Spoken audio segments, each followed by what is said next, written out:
بہت ساری کمپلین آتی ہیں، مفتی صاحب بچہ اعتکاف میں بیٹھا، تبلیغ میں گیا، بہت نیک بن کے آیا ہے، اب گھر میں کیسٹ چلی ہوئی ہے اس کی، ہر وقت نصیحتیں کر رہا ہوتا، یہ مت کرو، یہ مت کرو، یہ حرام ہے، یہ حلال ہے، یہ ناجائز ہے، یہ جائز ہے، گھر کا ماحول خراب کر دیا ہے.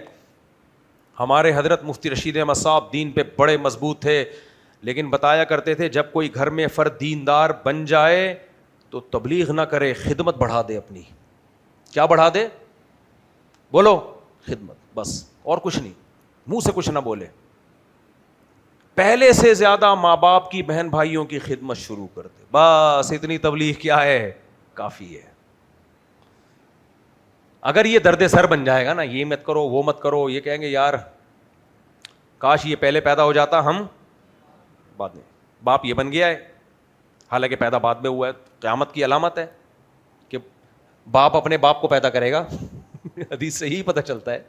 ماں اپنے مولا کو پیدا کرے گی اور باپ اپنی اولاد کو نہیں بلکہ اپنے باپ کو.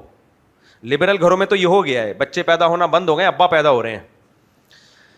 جو لبرل لوگ ہیں نا، نام نہاد لبرلز، میں خود مشاہدہ کیا ہے میں نے، باپ بیٹے کی کمپلین آتی ہے، کوئی جھگڑا چل رہا ہے، آ کے بیٹا 2 فٹ اچھل اچھل کے میرے سامنے چیخ رہا ہوتا ہے، ابا بڑے آرام سے بیٹھ کے سمجھا رہے ہوتے ہیں، مفتی صاحب ان کو سمجھائیے، اونچی آواز سے بات نہ کیا کریں. تو بھائی یار یہ باپ لگ رہا ہے اور یہ بیٹا لگ رہا ہے. ہمارے زمانے میں تو بھائی اس کا تصور نہیں تھا کہ باپ آرام سے بیٹھا ہوا ہے، بیٹا 2 فٹ اچھل رہا ہے. حدیث میں آتا ہے نا قرب قیامت میں الٹا ہو جائے گا معاملہ. تو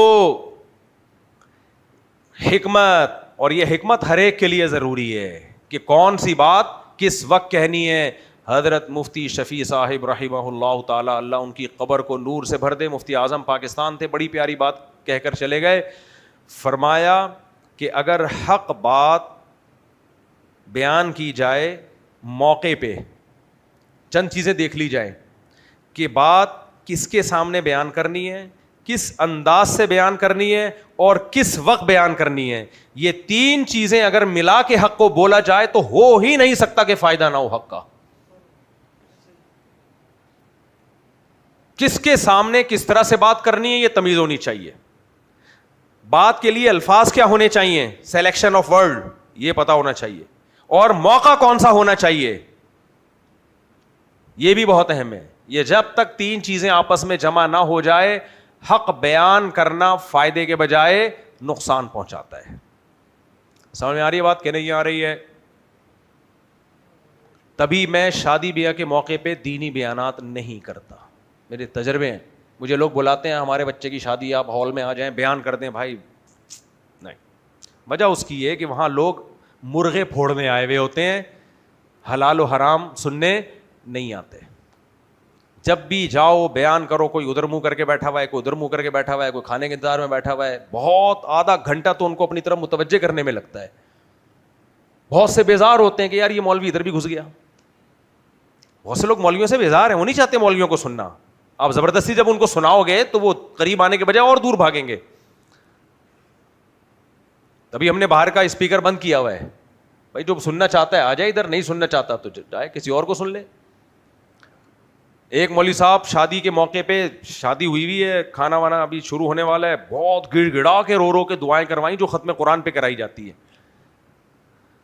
وہ مولوی صاحب نیک آدمی ہیں، ان کے تقوی پر مجھے اعتراض نہیں ہے، یقیناً ہم سے زیادہ نیک ہوں گے وہ، لیکن یہ موقع رونے دھونے کا نہیں ہے. سب تیار ہو کے آئے ہوئے ہیں، ادھر خواتین چھمک چھلو بنی ہوئی بیٹھی ہوئی ہیں، اور ادھر جو ہے مرد سوٹ ٹائی میں سب تیار ہو کے کھانے کا انتظار ہو رہا ہے، دولہا دلہن کو مبارک باتیں چل رہی ہیں، اور ادھر گڑ گڑا کے جیسے ختم قرآن پہ گناہوں کی معافی پہ رو رو کے. دعا بھی ٹھیک ہے، گناہوں کی معافی بھی ٹھیک ہے، رونا بھی ٹھیک ہے، مانگنے والا بھی اللہ کا نیک آدمی ہے، لیکن یہ موقع نہیں ہے، یہ موقع نہیں ہے. شادی بیاہ کا موقع خوشی کا موقع ہوتا ہے. پہلے زمانے میں دلہن رخصت ہوتے ہوئے روتی تھی، اب تو وہ بھی گیا، بہت کم دلہنیں جو رو رہی ہوتی ہیں. ایک 50-50 آیا کرتا تھا ہمارے بچپن میں، اس میں دکھایا گیا کہ دلہن رخصت ہوتے ہوئے رو رہی ہے، ہاں ہاں ہو ہی کر رہی ہے، اور پورا کیمرہ بن رہا ہے، وہ جا رہی ہے، تو کیمرہ مین نے بولا وہ ریکارڈنگ کا بٹن دبانا بھول گیا تھا. تو لڑکی کی ماں نے اتنا، دلہن کی ماں نے ڈانٹا، بغیر تو اتنی مشکل سے میں روئی ہوں اور ساری میں نے ایکٹنگ کی ہے. دوبارہ سے لاؤ اب اس کو. یعنی اس میں یہ دکھاتے تھے کہ یہ بھی ڈرامے بازی چل رہی ہوتی ہے. پہلے زمانے میں دلہنیں رویا کرتی تھیں کیونکہ باپ کے گھر سے باہر کبھی ان کے قدم تھے نہیں. ابھی بھی روتی ہیں پردے دار گھروں میں, لیکن بڑے گھروں میں کیا ہو گیا, پہلے سے سیٹنگ ہے, شادی ہو چکی ہوتی ہے, پھر ایک فارمیلٹی پوری ہو رہی ہوتی ہے.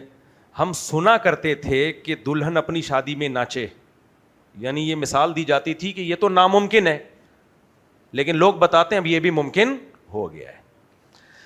دیکھو جب بڑے بزرگ کہہ کے چلے گئے ہیں کہ جب حیا ختم ہو جائے نا, حیا شرم, تو جو چاہے کرو.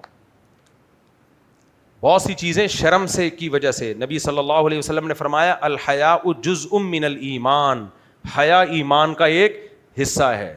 عورت کی سب سے بڑی کوالٹی تھی اس کی شرم اور اس کی حیا, وہ ختم تو بس اس سے بڑا فتنہ کوئی نہیں ہے. وہ حیا تھی تو بیوی شوہر کی فرما بردار بھی ہوتی تھی. آج کل کہاں فرما برداری چل رہی ہے. جمشید نے اپنی بیگم کو کچھ بولا, بیوی کہتی ہے وہ جمشید شٹ اپ.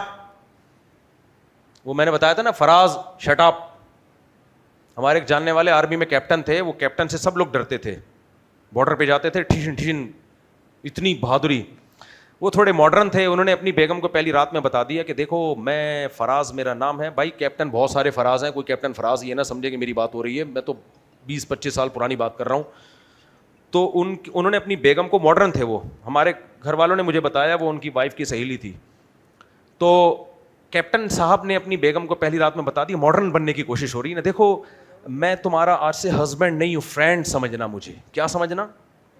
یہ جو مولوی لوگ کہتے ہیں نا گھر کا سربراہ ہوتا ہے شوہر, اور عورت کو حکم ہوتا کہ کسی کو سجدہ کرے تو شوہر کو سجدہ, یہ پرانے لوگوں کی, مولویوں کی پرانی دقیانوسی والی باتیں. کیا باتیں ہیں یہ؟ ادھر توجہ, ادھر سربراہ اور میری اطاعت, یہ سب. I am just your friend, I am just like a friend. Friendship میں رہیں گے ہم. تو کیسے رہے ہیں؟ ان کے گھر سے آواز آتی تھی, وہ بیچارہ کیپٹن بارڈر پہ آگے آگے ہوتا ہے اور وہ سارے اس کے جو ہے نا وہ